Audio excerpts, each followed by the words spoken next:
Good afternoon, everyone. Welcome to Open Score, our new annual conference that will explore how technology continues to transform art and culture and how the digital age is fueling massive revolutionary changes that are profoundly changing the way that we think and live. Sometimes it's really overwhelming, the pace of these changes and the volume of them. It's hard to believe that the iPhone only made its appearance 8.5 years ago, and most of us no longer remember what the world was like before then. The infiltration of the digital into every facet of our lives, whether through smartphones, which give us the ability to communicate with anyone at any time, in any place, or by virtue of surveillance and information sifting algorithms that have erased traditional boundaries of public and private, have ushered in a new age that defines our century. Armies of engineers are hard at work on artificial intelligence and virtual reality. Intelligent robots will be here very soon, and we seem to quickly be overtaking science fiction.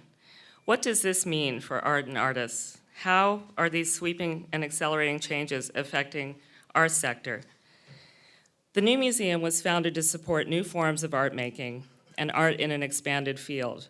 It's natural for us to explore emerging media and emerging ideas around them.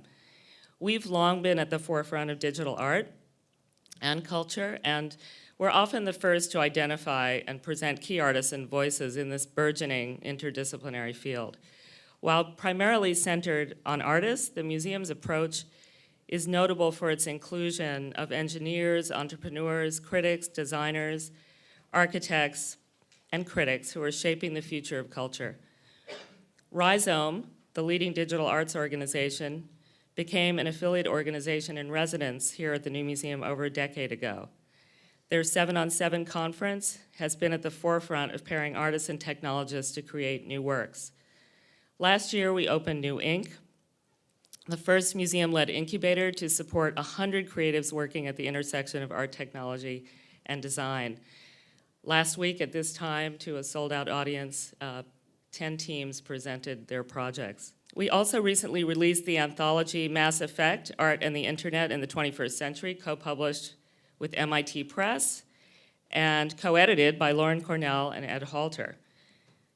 Also want to mention that Lauren Cornell's exhibitions at the New Museum, from Free to the recent triennial Surround audience, have been pioneering efforts to define some of these sweeping changes and have really served as an acknowledged inspiration for such upcoming shows as Suspended Animation at the Hirshhorn and Electronic Superhighway at the Whitechapel, soon to open.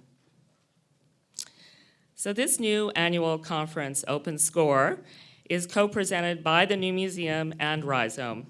I want to thank Lauren Cornell, who is our curator and associate director of technology initiatives at the New Museum, and a former director of Rhizome, and Zach Kaplan, our current executive director of Rhizome, and Michael Connor, artistic director at Rhizome, for organizing this terrific program and for allowing us to entertain the paradoxes.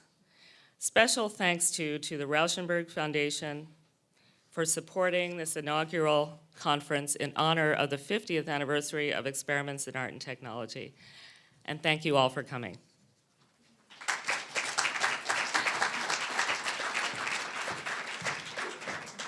Hi, everyone. Can you hear me? I'm Lauren Cornell. Thank you so much for those remarks, Lisa. So I'm going to be really brief because we have a lot is going to happen in a very short time today. But I just wanted to say that, Lisa mentioned Mass Effect, and I organized this conference with Rhizome on the heels of finishing that book. I co-edited it with Ed Halter, who's moderating the second panel today. And Mass Effect charted kind of what we saw as some of the most significant trends or changes in art engaging the internet over the past 15 years. And so I went into this conference thinking about some of those key changes. So things that are going to be discussed today, artists engaging social media and considering identity and how identity is branded on social media, artists dealing with surveillance and how that's inflected by digital technologies. These all have significant histories by this point. At the same time, we put Mass Effect to bed sometime in the middle of 2015, and so much has happened since that time. So I know that the panelists today are really going to address urgencies and really what's happening around those subjects to date. I also want to mention Rhizome again. It's wonderful to partner with them on this event. This is one of two programs that we co-organize with Rhizome. The other one is a commissioning program. And I just want to acknowledge the new director, Zach Kaplan. I'm really excited at the energy that he's brought into the organization. I'm going to make a few logistical remarks, but first, Michael Connor is going to speak.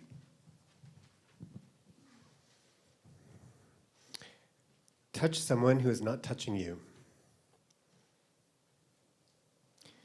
Touch two places on your body where you are ticklish. Don't laugh. I said not laugh. Draw a rectangle in the air as high as you can reach. All right, now we're getting somewhere. Today's conference is held on the 50th anniversary year of the series 9 Evenings, Theater and Technology, staged in 1966 at the old 69th Regiment Armory. Each of the performances during the 9 Evenings involved the work of an artist working in collaboration with engineers from Bell Labs. The instructions I just read are part of the score from the piece by Robert Rauschenberg in collaboration with those engineers, which was titled Open Score. It's from the second act. Some of you may know that work. There's a great DVD of it that's out. But probably the most enduring image from it would be from the first act when Frank Stella and tennis pro Mimi Kennerek play tennis in the vast space of the armory.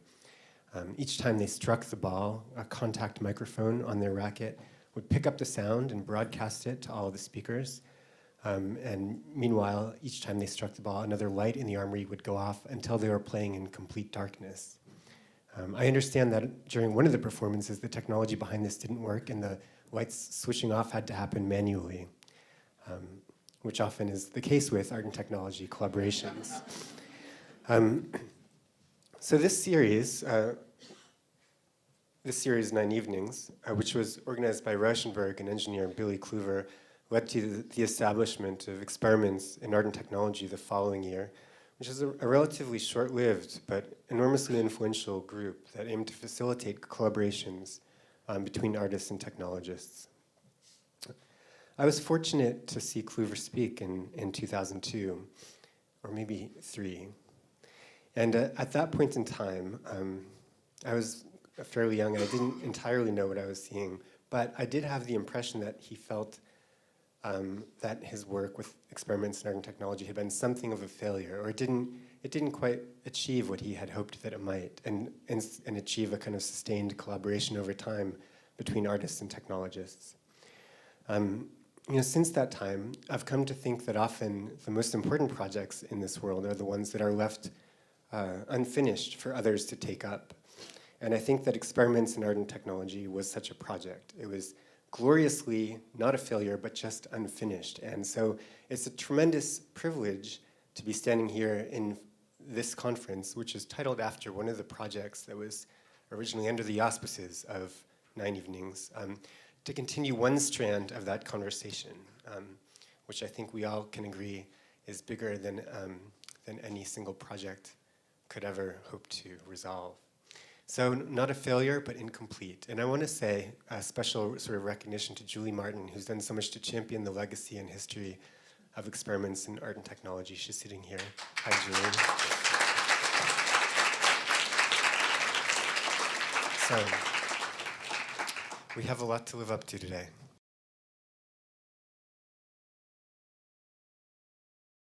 Thank you all for coming. I'm really excited about this panel. I'm really honored to be moderating it, and I feel like my role as moderator is to talk as little as possible and let these 4 amazing artists and writers talk the most. So we are going to everyone is going to do a brief sort of introduction to their work and their kind of general concerns around the topic. of this particular panel, which you can read little bit about in the book. But generally, we're kind of talking about social media and the promise of the internet after Web 2.0. I'm just going to quickly introduce about a sentence for each of the panelists, and then they're going to speak in the order of Simon Denny, and then Jacob Ciocci, Cathy Park Hong, and then Juliana Huxtable will give a short introduction to their work, and we'll talk after that. So Simon Denny is an artist. He most recently had a work at the New Zealand Pavilion at the Venice Biennale. He has a show up at the Serpentine currently called Products for Organizing. It's open till February 14th, so if you're in London, stop by that. And he most recently in New York had an exhibition at PS1 called Innovator's Dilemma. Cathy Park Hong is a poet and critic. Her most recent book is Engine Empire. She's an associate professor of poetry at Sarah Lawrence, and she is the poetry editor of The New Republic. And Jacob Ciocci is an artist, and he is a founding member of Extreme Animals and Paper Rad. And Juliana Huxtable is a writer, a performer. She recently had a performance at the MoMA with Performa called There Are Certain Facts That Remain That Are Not in Dispute. So we'll start with Jacob. Okay, is that all right, everybody? So these are two stills from a video that I finished in 2014. The video is called The Urgency. It's 30 minutes long, mostly made of found footage found from the internet and social media.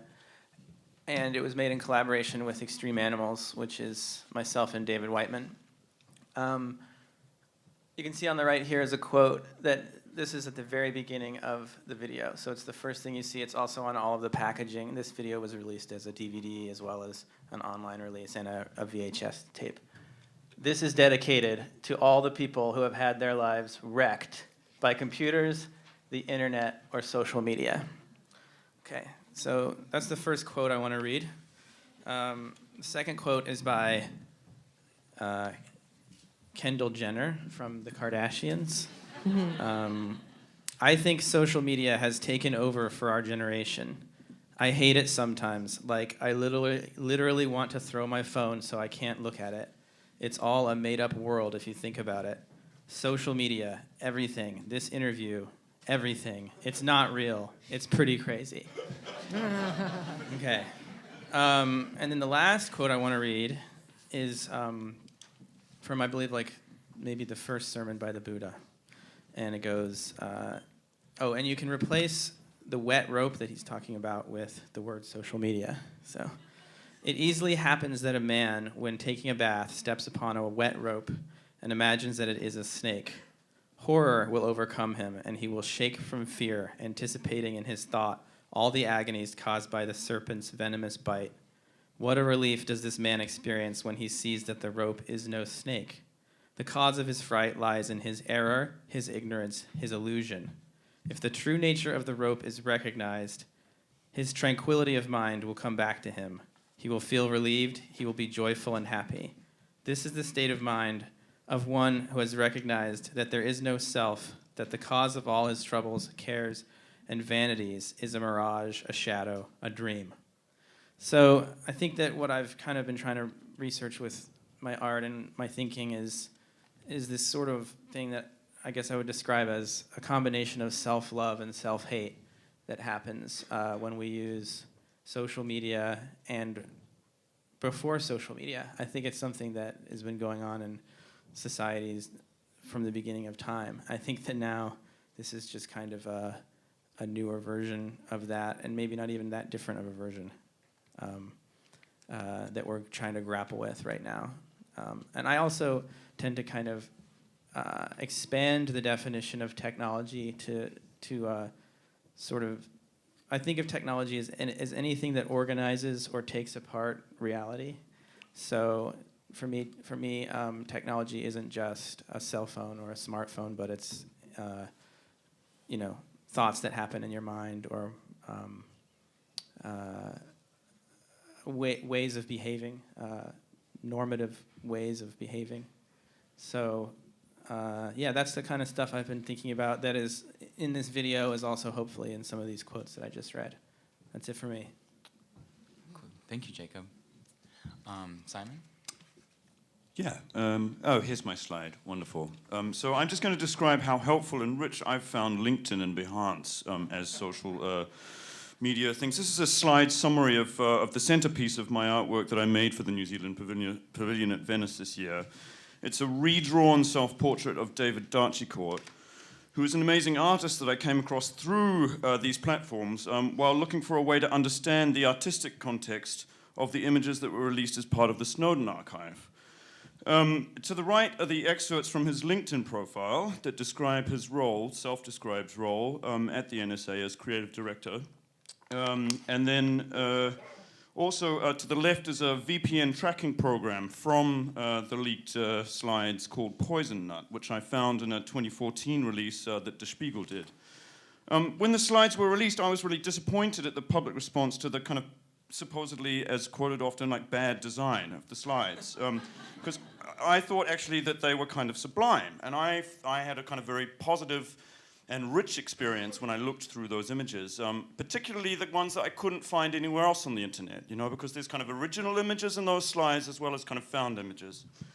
So I was really interested in looking for the authors, like looking for the artistic context of the people that were making what I found to be very exciting and relevant imagery. And I made an exhibition then around this guy that I discovered through this, around Secord, which posed him as a kind of contemporary master of depicting the value of knowledge. And I also tried to underline this reading of his work by presenting versions of it, of other work from the Snowden archive in a kind of beautiful Renaissance library that is itself a kind of allegory, or was built as an allegory for the value of knowledge. Then it holds like masterpieces of paintings and cartography from the center of the Venetian Empire when it was. So Titian and Fra Mauro were kind of intelligence imaging masters of that time, and I was saying that Secord, this man here, was a master of the contemporary world of image making.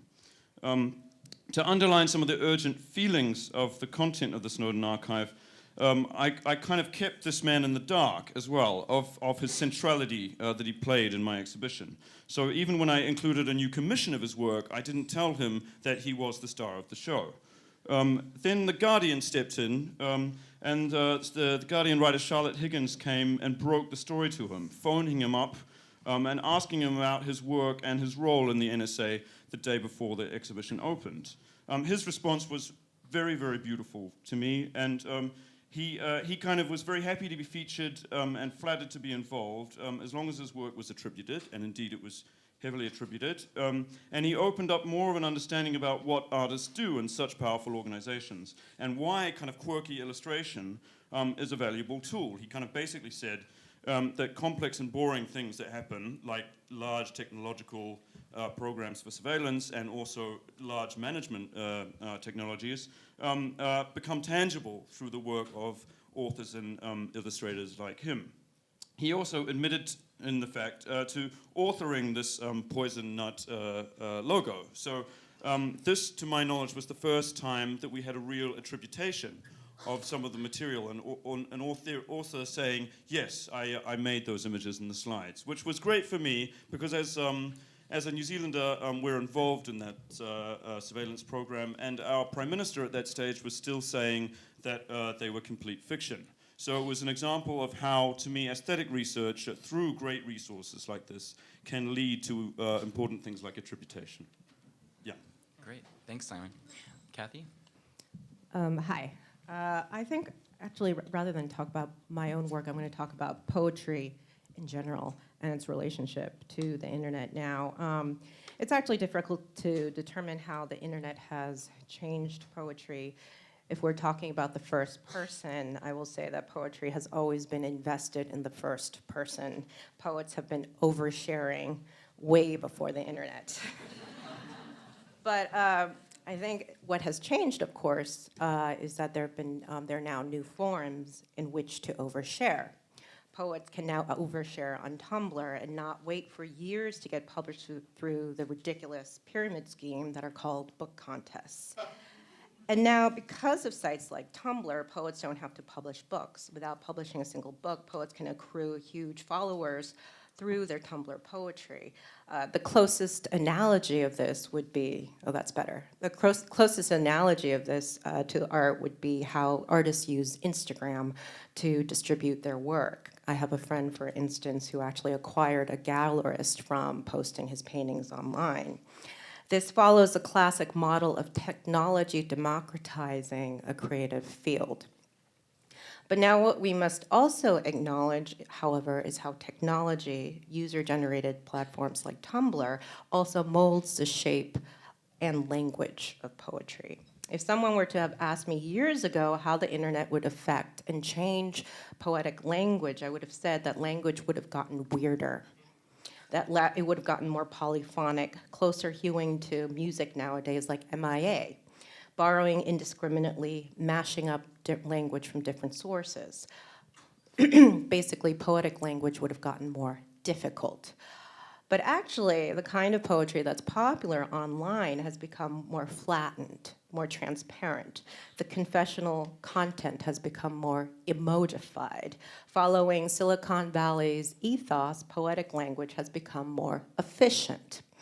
In Lynn Heginian's classic essay, Rejection of Closure, she discusses the difference between open text and closed text. Closed text is poetry that works in a coercive epiphanic mode, whereas open text, because it is difficult, invites participation. You make your own meaning. It rejects the authority of the writer over the reader. So closed text would be something that is more user-friendly.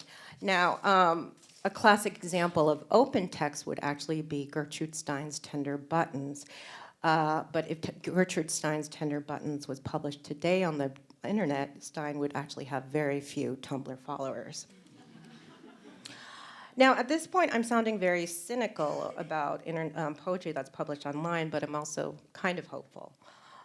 Poetry has become more interactive, but not in the reading process of the poem, but more interactive in community building. What I'm observing now, which I wouldn't say was happening even 2 years ago, is a shift away from the first person to the first person plural. Since Ferguson, racial conflict has been in the media headlines and it's spilled over into the poetry community.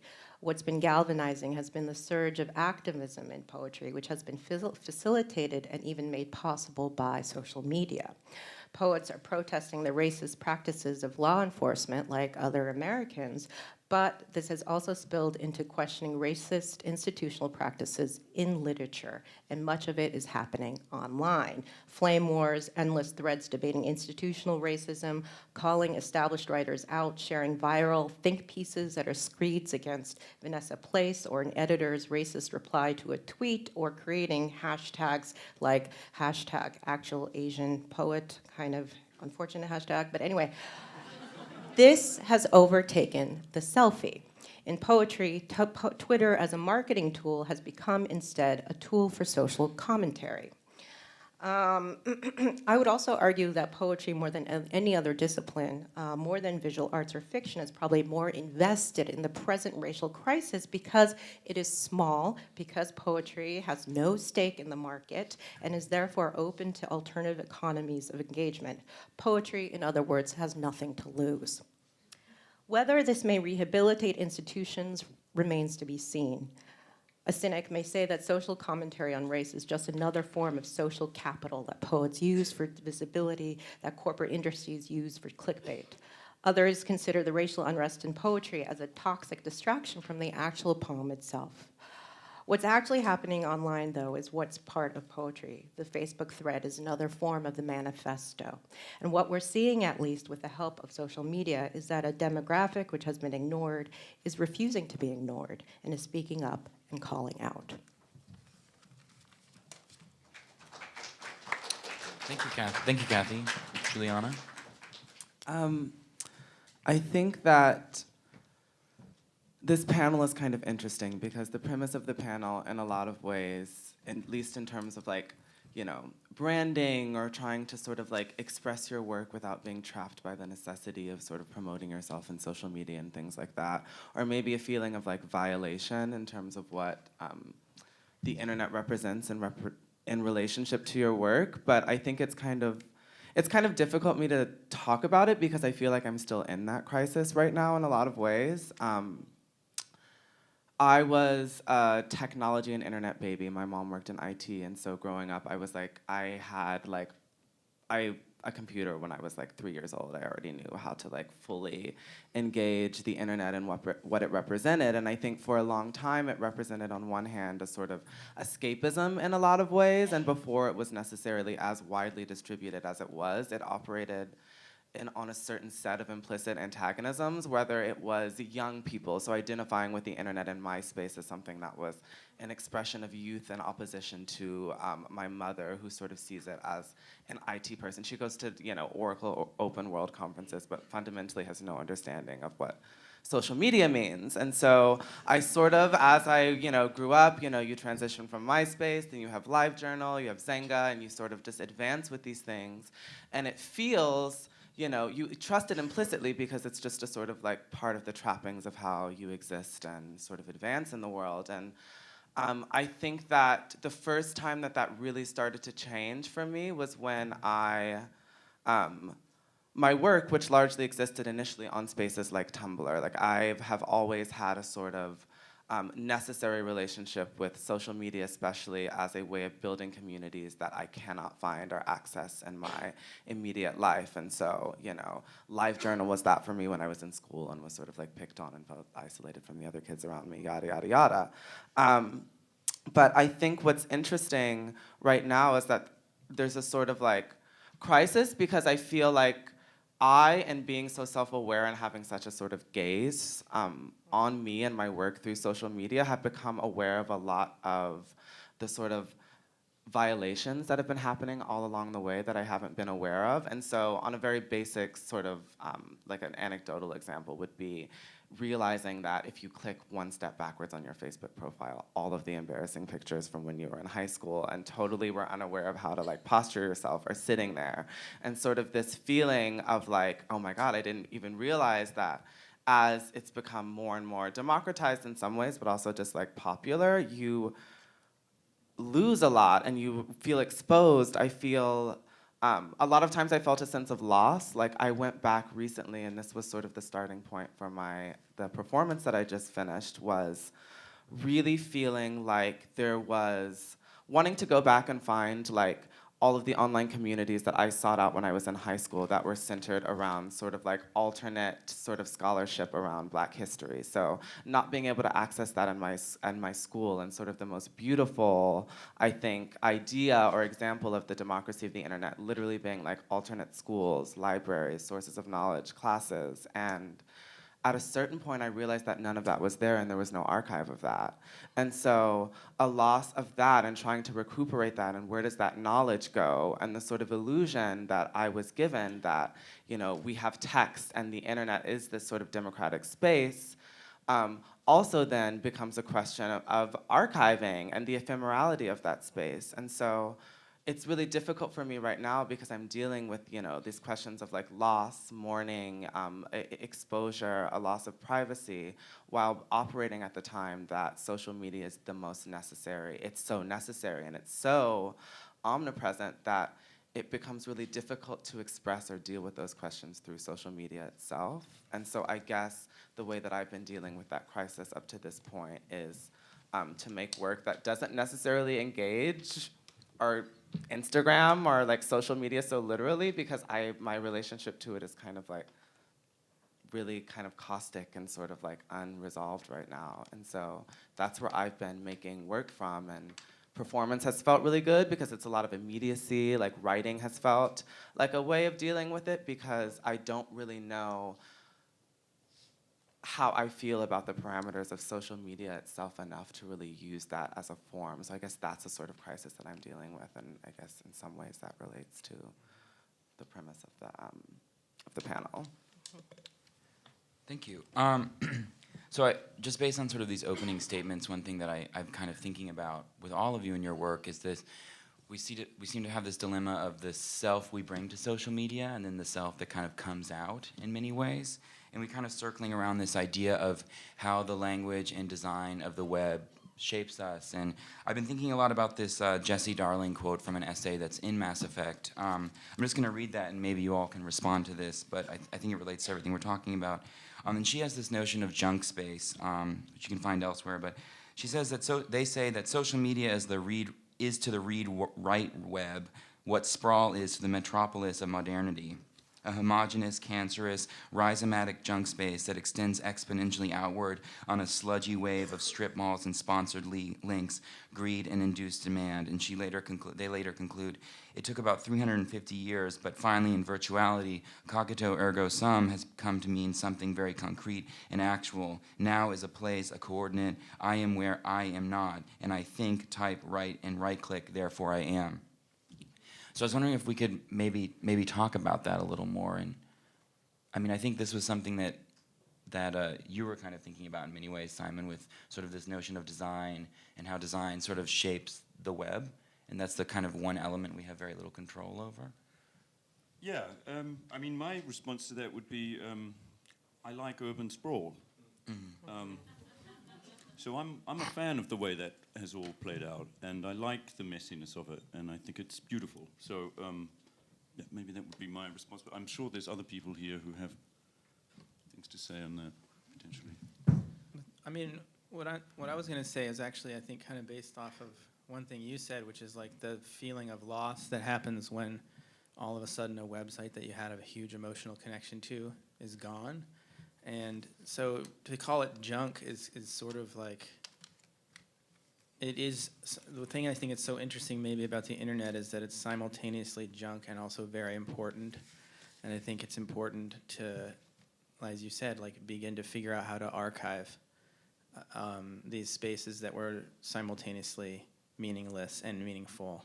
You know, I think that one of the things I love the most about the internet is that like play between the banal and the rich, or whatever the other word is, you know, like somebody that's, you know, posting something that they may or may not think is important at the time, but they may think is important 10 years later, you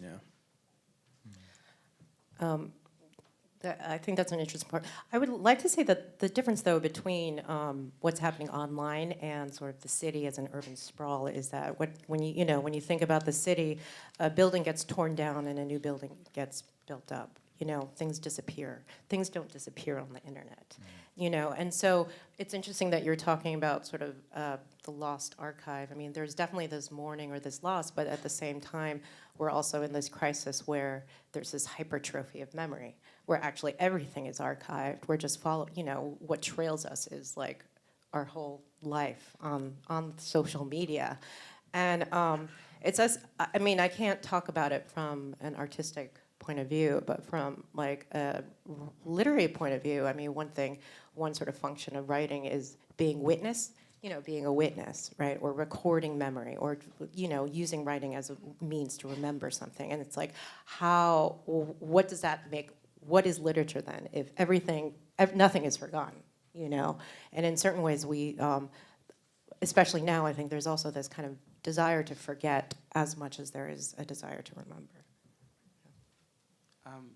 I guess in response to that, I would say that I also think it's important to think of what's happening, because one of the things that I think oftentimes happens with discussions surrounding the net and technology is you get this sort of like, everything becomes this like mass of just like, the internet or the junk of the internet. And we think of it as this just like not atemporal, just like mass of information, data, images, etc. But I think it's important to also like historicize what that means, because in terms of the idea that everything is archived, at least in terms of what that means as the general public being able to access that, I think that started at a certain point, and I think that largely revolves around things that we take for granted. So like Google and Google Archive as something specifically that it only exists at a certain point. Like it's sort of thought of as universal, that Google Archive sort of represents this some sort of text that you can access, that you can never erase it, but that only started at a certain point. I remember when it was, mama.com was like a search engine, or these like, bingo, boingo, like what, these sort of like things that are now kind of like jokes that you think of as like spam, but I think it's important to historicize what that means, because I think like what I really, and one of the things that was really important to me was the way that knowledge, specific, like knowledge was circulated on the internet, and specifically like, sort of like what you might think of as like reference library sort of information. So like history, anthropology, and the way that that type of information has sort of been circulated, mutated, changed, I think is really indicative of a lot of the concerns that we're talking about, because a lot of those sites literally did disappear, and maybe there's some archive somewhere, or some document, or someone has a screenshot, but in terms of what it means, in terms of accessibility, it's kind of vanished. And I think one of the examples of that was when sort of GeoCities was shut down. And there are projects that have like archived it, but the way that it's indexed and sort of accessible is just as important as like the sort of material itself. But I think if you think of it historically, some of those questions become less, this mass that we're all sort of tied to. Yeah, I mean, I'm curious about this idea of the internet as a memory and as an archive, and sort of the efforts we make to resist that and to challenge that. I mean, we have Google that does sort of create this almost diaristic, massive text, and we also have these efforts like in Europe to challenge Google's authority to hold on to certain memories for us.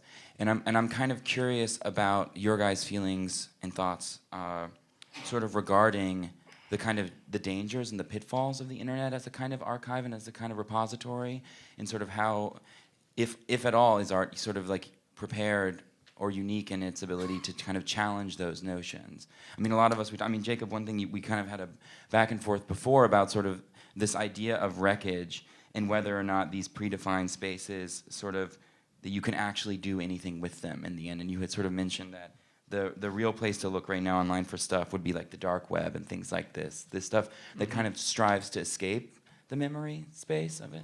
Yeah. I mean, I think I was talking in reference to this idea of this project I did in the early 2000s, Paper Ad, which is a collaboration between 3 people, and it kind of existed in a period of the internet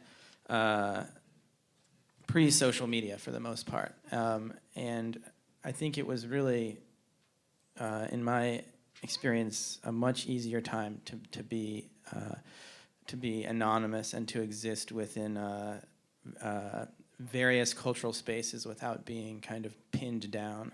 So one of the things that I think felt really good about that project is that, at least for a 2 or 3 year period, we kind of simultaneously equally existed within subculture, art, music, comics, net art, and it was really hard and confusing for a mass audience in a productive way to understand what it was. And I feel that is very hard for me now to kind of redo something like that, and I wouldn't want to redo it, but I was, in an email to you, I was saying that the only place that I can think of that might actually still have that kind of like confusion for me would probably be looking into the dark web, which is I've never been to the dark web.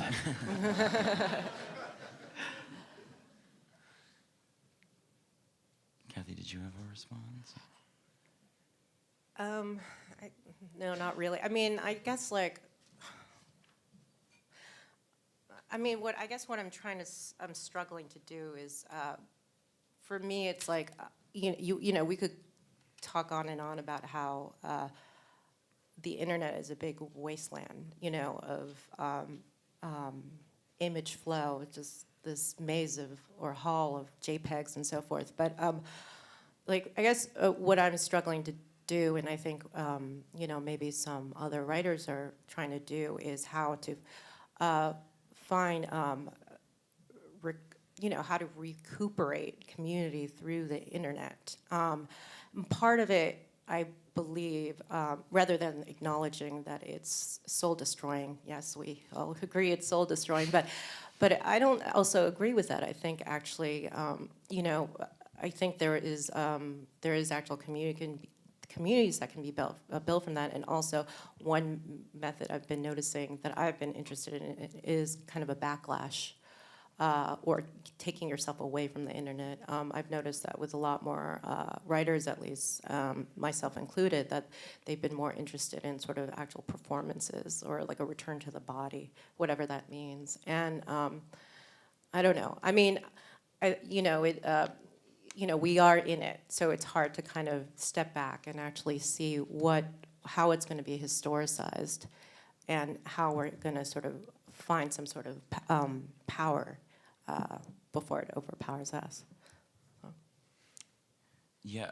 I mean, I think we're all kind of interested in this like general idea of the backlash too. Like this kind of, I mean, it's not a new phenomenon, but it has a very distinct character on Facebook. Like, particularly in poetry, recently there have been some very terrible performances, and it's become a real venue for people to finally say enough is enough with this kind of thing. And so I've become really interested in that because it becomes a real meaningful space actually for people to say and to share links to other websites that articulate an actual position that really changes the conversation and changes the direction of something like poetry or something. And I was wondering actually, Juliana, if you have some thoughts on this, because this is something I know you talk a lot about in your own work, in particular in the MoMA performance. This was an issue. Well, it's sort of funny because a lot of that performance in particular, at least in terms of like what I felt, the necessity of the text being something that was present and was like performed and was inaccessible, at least at the time, on paper or online, because I've increasingly had a feeling of like claustrophobia and like suffocation surrounding what the relationship between social media as a way to circulate work and form communities that are critical in nature, even if it's just a sort of de facto criticism by virtue of the fact that no one engages it versus engaging it. But for me, I sort of, sometimes it becomes this kind of absurd romantic notion that there was like a golden age, there's like a zone that you're in, and like it's, like when you're in it, it represents like, okay, this is where it's at, it's really productive, people kind of don't really know about me, so I'm like, I can sort of operate kind of like what you were saying in terms of simultaneity. Like I felt like I had all of these different things happening, and I existed in these different realms, and it sort of felt like a source of freedom, and